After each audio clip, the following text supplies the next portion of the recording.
अहम भूमिका निभाती है। टेक्नोलॉजी के माध्यम से भी कल्चर एक इमोशनल रिचार्ज की तरह काम करता है। आज देश में कई म्यूजियम्स और लाइब्रेरी अपने कलेक्शन पूरी तरह से डिजिटल बनाने पर काम कर रही है। दिल्ली में हमारे राष्ट्रीय संग्रहालय ने इस संबंध में कुछ सराहनीय प्रयास किए। राष्ट्रीय संग्रहालय द्वारा करीब 10 वर्चुअल गैलरीज इंट्रोड्यूस करने की दिशा में काम चल रहा है ना मजेदार? अब आप घर बैठे दिल्ली के नेशनल म्यूजियम गैलरीज का टूर कर पाएंगे, जहां एक और सांस्कृतिक धरोहरों को टेक्नोलॉजी के माध्यम से अधिक लोगों तक पहुंचाना अहम है। वहीं इन धरोहरों के संरक्षण के लिए टेक्नोलॉजी का उपयोग भी महत्वपूर्ण है। हाल ही में एक इंटरेस्टिंग प्रोजेक्ट के बारे में पढ़ रहा हूं। नॉर्वे के उत्तर में स्वालबार्ड नाम का एक द्वीप है। इस द्वीप में एक प्रोजेक्ट आर्कटिक वर्ल्ड आर्काइव बनाया गया है। इस आर्काइव में बहुमूल्य हेरिटेज डेटा को इस तरह से रखा गया है कि किसी भी प्रकार के प्राकृतिक या मानव निर्मित आपदाओं से प्रभावित न हो सके। अभी हाल ही में यह भी जानकारी आई है कि अजंता गुफाओं की धरोहर को भी डिजिटाइज करके इस प्रोजेक्ट में संजोया जा रहा है। इसमें अजंता गुफाओं की पूरी झलक देखने को मिलेगी। इसमें डिजिटलाइज और रिस्टोर्ड पेंटिंग के साथ साथ इससे संबंधित दस्तावेज और कोट्स भी शामिल होंगे। साथियों, महामारी ने एक और जहां हमारे काम करने के तौर तरीकों को बदला है, तो दूसरी ओर प्रकृति को नए ढंग से अनुभव करने का भी अवसर दिया। प्रकृति को देखने के हमारे नजरिए में भी बदलाव है। अब हम सर्दियों के मौसम में कदम रख रहे हैं। हमें प्रकृति के अलग अलग रंग देखने को मिलेंगे। पिछले कुछ दिनों से इंटरनेट चेरी ब्लॉसम की वायरल तस्वीरों से भरा हुआ है। आप सोच रहे होंगे, जब मैं चेरी ब्लॉसम की बात कर रहा हूं तो जापान की इस प्रसिद्ध पहचान की बात कर रहा हूं, लेकिन ऐसा नहीं है। ये जापान की तस्वीरें नहीं, ये अपने मेघालय के शिलांग की तस्वीरें हैं। मेघालय की खूबसूरती को इन चेरी ब्लॉसम ने और बढ़ा दिया।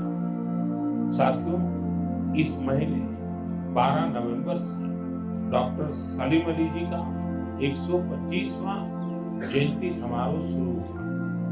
डॉक्टर सलीम ने पक्षियों की दुनिया में बर्ड वॉचिंग को लेकर उल्लेखनीय कार्य किया। दुनिया के बर्ड वॉचर्स को भारत के प्रति आकर्षित भी किया। मैं हमेशा से बर्ड वॉचिंग के शौकीन लोगों का प्रशंसक हूं। बहुत धैर्य के साथ वो घंटों तक सुबह से शाम तक बर्ड वॉचिंग कर सकते हैं, प्रकृति के अनूठे नजारों का लुत्फ उठा सकते हैं और अपने ज्ञान को हम लोगों तक भी पहुंचाते रहते हैं। भारत में भी बहुत सी बर्ड वॉचिंग सोसाइटी सकती है।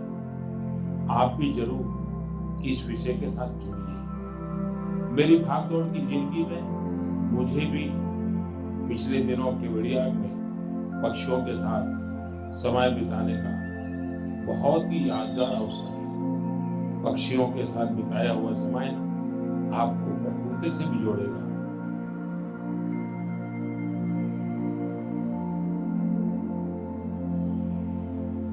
बहुत बहुत धन्यवाद टेक्निकल टीम को। इसके बाद में डॉक्टर रविंद्र जी से निवेदन करूंगा कि आप आए, मंच पे आए और अपनी अध्यक्षता ग्रहण करें। सभी साथियों से मेरा निवेदन रहेगा कि आप ही के बीच के आप ही के सर हैं और सभी एक बार तालियां बजाकर साथ स्वागत करें। और इसके बाद में डॉक्टर पूजा तिवारी मैडम, आपसे भी निवेदन करूंगा कि आप भी बता रहे।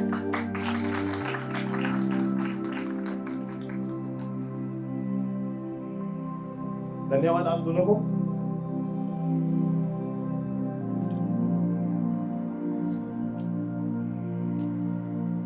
सबसे पहले मैं, जैसा कि हमारे भारतीय संस्कृति में एक अतिथियों के सम्मान का एक प्रश्न होता है, सबसे पहले मैं पंकज जी सिन्हा, आप इनसे निवेदन करूंगा कि आए और डॉक्टर रविंद्र जी को बेंच बनाकर उनका स्वागत करें। श्री पंकज जी।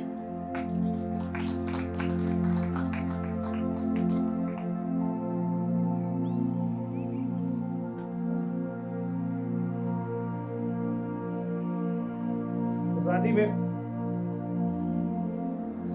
काजा जी से भी निवेदन करो कि आप भी बता रहे हैं और पूजा मैडम को आप बेंच बनाकर उनका स्वागत करें।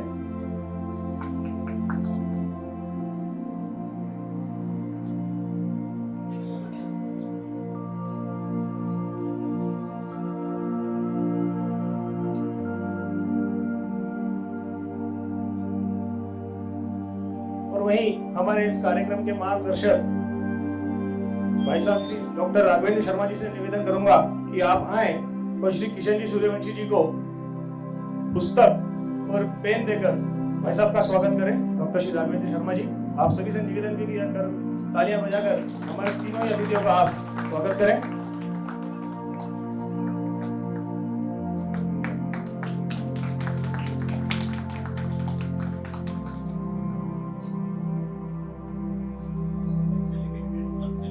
भाई साहब से निवेदन है को बेच देकर भी स्वागत करें।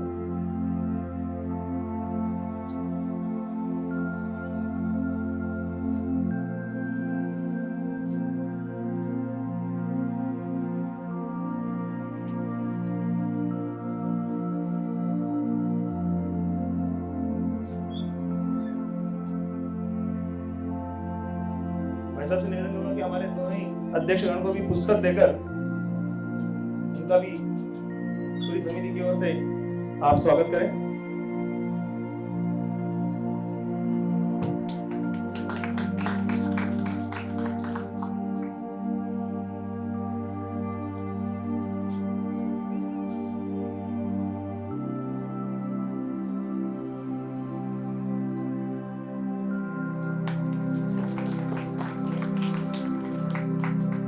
धन्यवाद भाई साहब। जैसा कि हम जानते हैं और जैसा कि मैंने आपको पहले भी बताया कि 100 घंटे 100 वक्ता और 100 संकल्प, यह एक अनूठा कार्यक्रम। और इसी बीच में आज जो हमारे वक्ता है हमारे बीच श्री किशन जी सूर्यवंशी भाई साहब से भी मैं निवेदन करूंगा कि आप आए और अपनी अमूल्य वाणी को हम सबके बीच में रखकर हमें अपना मार्गदर्शन प्रदान करें। श्री भाई साहब।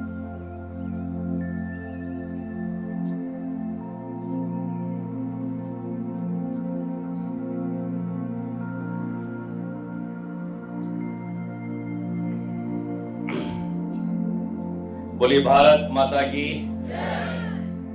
नींद भी भाग जाएगी, सुबह सुबह का वास्तव में जागृत समय। मन की बात मैराथन सेमिनार नॉट आउट 100 घंटे 100 वक्ता 100 संकल्प के सिद्धांत पर आधारित इस बहुत ही उद्देश्यपूर्ण कार्यक्रम में उपस्थित मानसरोवर ग्रुप ऑफ कॉलेज के हमारे आदरणीय डॉक्टर पूजा तिवारी जी, कार्यक्रम की अध्यक्षता कर रहे हैं रविंद्र जी,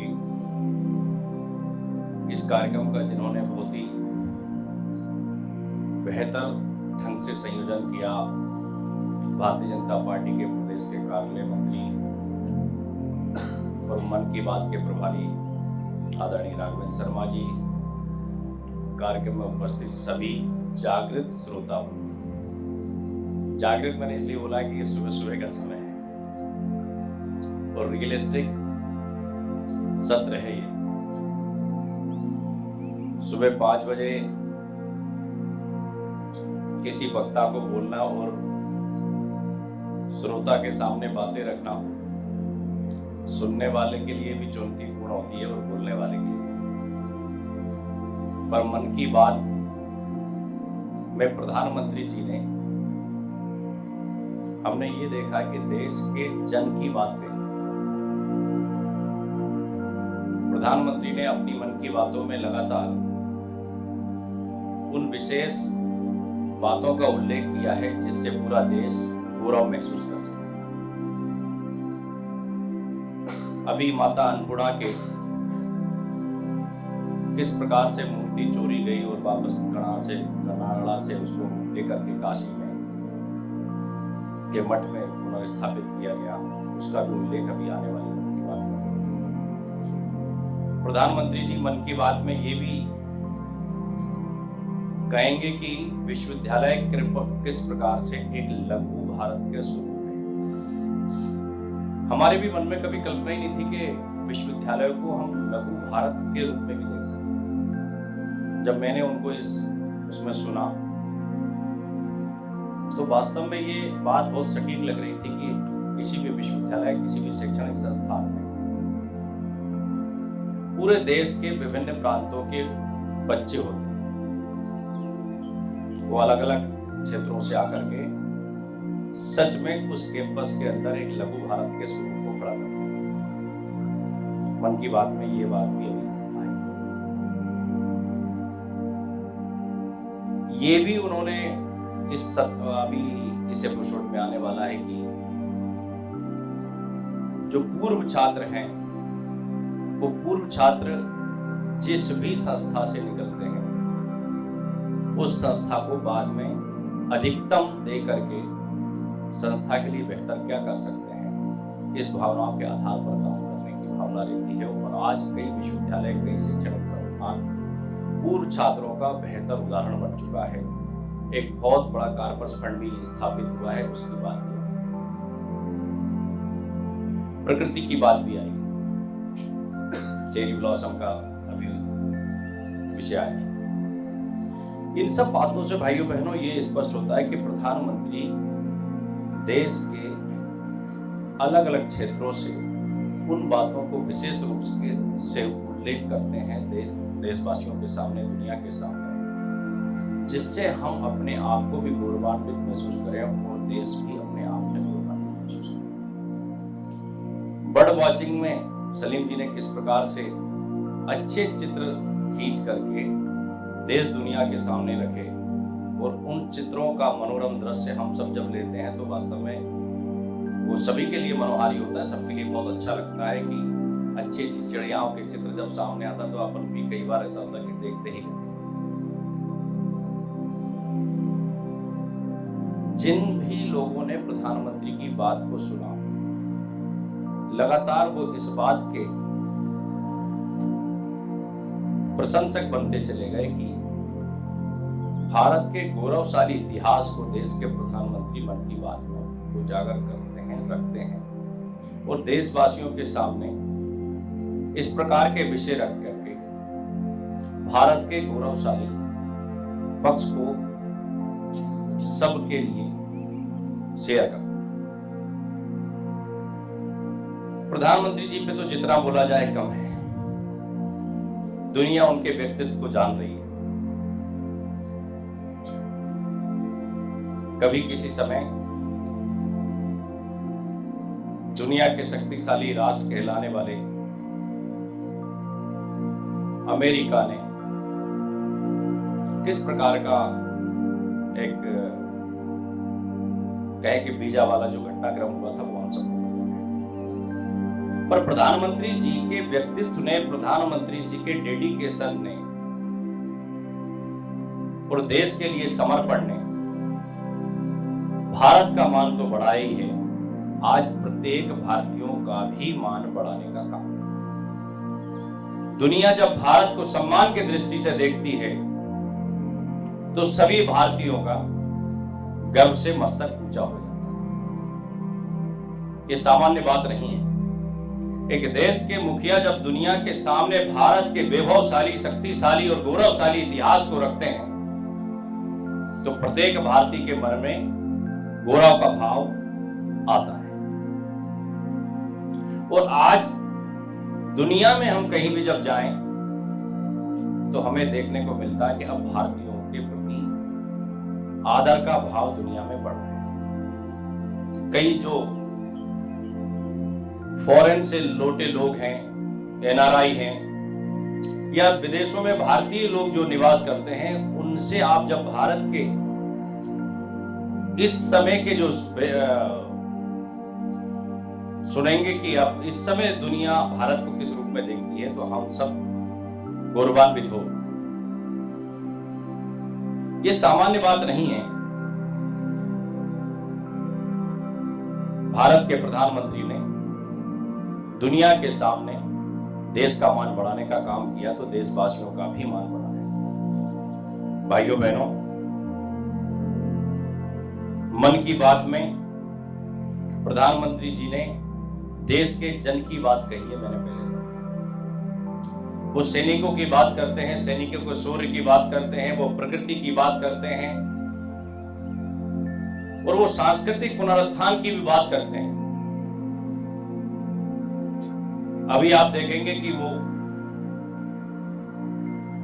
भारत से जो सांस्कृतिक हमारी धरोहरों को किस प्रकार से अंतरराष्ट्रीय माफियाओं ने चुरा करके ले गए और उनको वापस देश में लाने और वापस पुनरुत्थान की बात भी आप सबको सुनिए।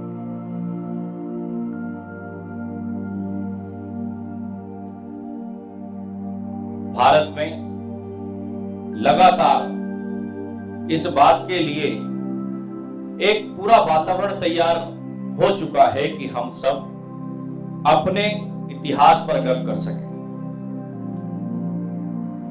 और दुनिया के सामने भारत के गौरवशाली, वैभवशाली, शक्तिशाली, समृद्धशाली चित्र को दुनिया के सामने रख सके। लगातार भारत अपनी ऊंचाइयों को छू रहा है, जिसमें प्रत्येक भारतीयों का अपना भी योगदान अपने अपने क्षेत्र में अपने अपने समय में होना चाहिए। राघवेंद्र जी ने अभी थोड़े इससे पहले के सत्र में बहुत महत्वपूर्ण कुछ बातें कही। सैनिकों का भी उदाहरण दिया कि सैनिक किस प्रकार से सीमा पर काम करता है। सैनिक वेतन के लिए नहीं, वतन के लिए काम करता है। उसी प्रकार से प्रत्येक भारतीय जो भी काम कर रहे हैं उस काम में अगर हम केवल इस बात को थोड़ा सा एक तत्व अगर जोड़ देते हैं, वो तत्व क्या है कि मैं जो काम कर रहा हूं उससे देश में उसका वो बेहतर है देश के लिए या नहीं। तो आप ये देखेंगे कि आप जो काम कर रहे हैं, हम जो काम कर रहे हैं, प्रत्येक भारतीय जो काम कर रहे हैं, वो काम भी ऑटोमेटिकली देश का काम होता है। कोई भी काम कर रहे हैं, शिक्षा अर्जित कर रहे हैं, तो मैं जो शिक्षा अर्जित कर रहा हूं इससे आने वाले समय में देश के लिए क्या लाभ होगा। अगर इस मनोयोग से शिक्षा अर्जित करेंगे तो भी आप देश के लिए बेहतर नागरिक बन करके आने वाले समय में देश की सेवा के लिए तैयार हो सकते। कोई टीचर है तो टीचर अगर इस मनोयोग के साथ, इस भाव के साथ अगर बच्चों को पढ़ाएगा कि मैं आने वाले समय में देश के लिए एक बेहतर नागरिक तैयार कर रहा हूं, तो आप देखेंगे कि हम भी देश के लिए काम करने लगे। कोई इंजीनियर है, इंजीनियर अगर इस बात के मन में रख के काम करेगा कि कोई डेवलपमेंट या स्ट्रक्चर डिजाइन कुछ भी करेगा कि यार मैं देश के लिए काम कर रहा हूं तो बेहतर काम क्या हो सकता है, तो आप देखेंगे कि उस इंजीनियर की बनाई हुई चीज भी क्वालिटी वाइज, लुक वाइज बेहतर होगी, जिससे हम वो इंजीनियर तो उसको देख करके गौरवान्वित होगा ही। हम कहने का तात्पर्य यह है कि अपने अपने क्षेत्रों में हम जो भी काम कर रहे हैं उस काम में केवल इतना इनपुट डालना है कि उस काम से देश को क्या लाभ होने वाला है। तो आप देखेंगे कि हम सब देश के एक सिपाही की भूमिका में आकर के देश की सेवा का काम कर रहे हैं, क्योंकि केवल चंद लोग देश के लिए बेहतर सोचें ऐसा नहीं है। देश के प्रत्येक नागरिक बेहतर सोचकर देश की बेहतरी पे काम करने की आवश्यकता है। और प्रधानमंत्री जी जब कहते हैं कि मैं इजाद कर सकते हैं जिससे एक देश दुनिया के लिए एक नई मिसाल कायम हो, कई अच्छे रिसर्च हो जाते हैं, किए जाते हैं और उस पर शोध चलता है और शोध में ये निकल के कई बार ऐसी चीजें आ जाती कि वो दुनिया के लिए मिसाल बन जाती है। मन की बात में प्रधानमंत्री जी लगातार देश के गौरवशाली वैभवशाली इतिहास को हम सबके सामने रखते। ये बात मैं बार बार इसलिए कह रहा हूं कि मन की बात कोई सामान्य बात नहीं है। जब हम लगातार अगर मन की बात के एपिसोड को देखते हैं तो एक चीज स्थायी तौर पे देखने में आती है कि देश के विभिन्न क्षेत्रों की उन घटनाओं को भी प्रधानमंत्री जी मन की बात में उल्लेखित करते हैं जो हमारे आसपास की होती है और हमें ही उनका पता नहीं, पर देश के प्रधानमंत्री को पता है कि मेरे अपने देश में बेहतर कहां क्या हो रहा है।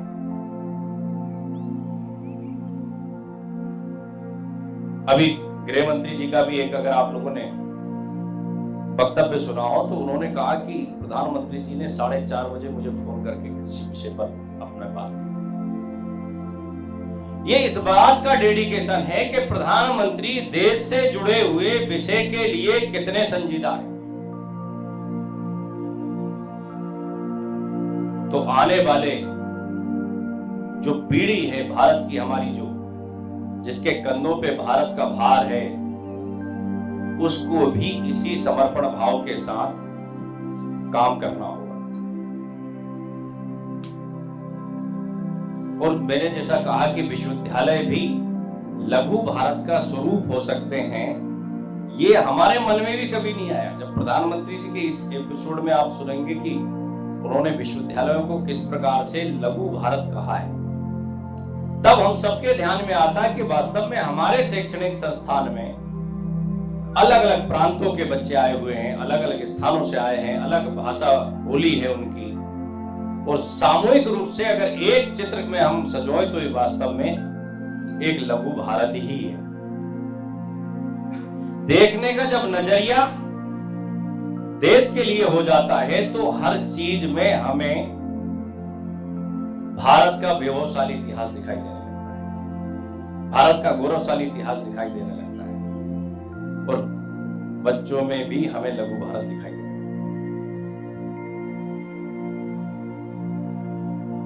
इसलिए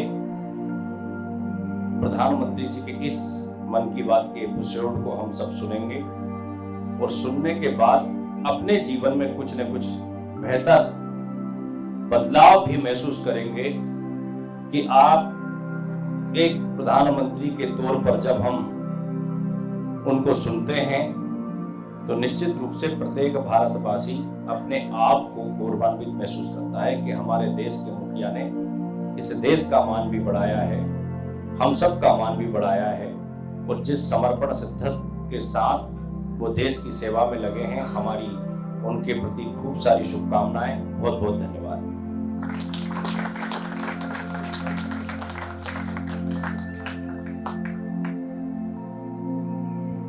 धन्यवाद भाई साहब। जैसा कि भाई साहब ने बताया कि माननीय प्रधानमंत्री जी के का जो मन की बात का कार्यक्रम था और उसमें उन्होंने जिन छोटी छोटी बातों का विशेषकर जानकारी दी कि ऐसी कई चीजें हैं जिनका हम अपने भारत देश में भी वो प्रकृति से जुड़ी हुई हैं, हमारे आसपास की चीजें हैं, मगर परंतु हम उन्हें विदेशों के द्वारा ज्यादा अधिक तरीके से जान पाते हैं और समझ पाते हैं। यह हमारा भी कर्तव्य बनता है कि हम भी इन ऐसी अनेकों चीजों को हमारे साथ, हमारे मित्रों के साथ, आपस में अपने हमारे परिवारजनों के साथ मिलकर इन चीजों का हम भी थोड़ा बहुत जानकारी एकत्रित करें, जिससे कि हमें भी हमारे भोपाल में या मध्य प्रदेश में ऐसी कौन सी हमारे पुरानी परंपराएं चली आ रही हैं जो हमें निरंतर उसकी जानकारी होनी चाहिए। वैसा आपके इस एक मार्गदर्शन के लिए हम आपका धन्यवाद करते हैं और एक बार फिर आपसे मैं निवेदन करना चाहूंगा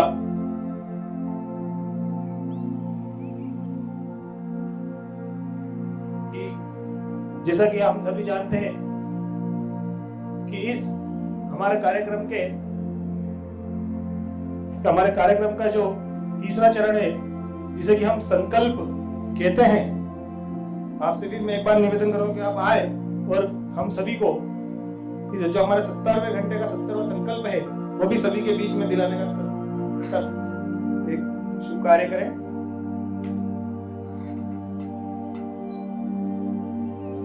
सभी अपने स्थान पे खड़े हो जाएंगे और अपना दाहिना हाथ आगे करके संकल्प लेंगे। किन किन को नींद आ रही है? सबको?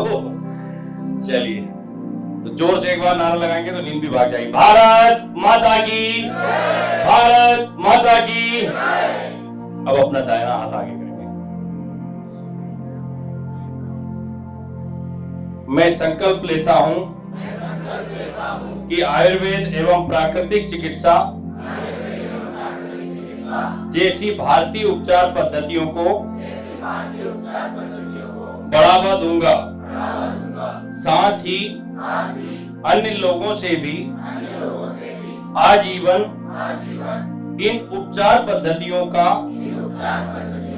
प्रचार करने की अपील करूंगा। भारत माता की जय।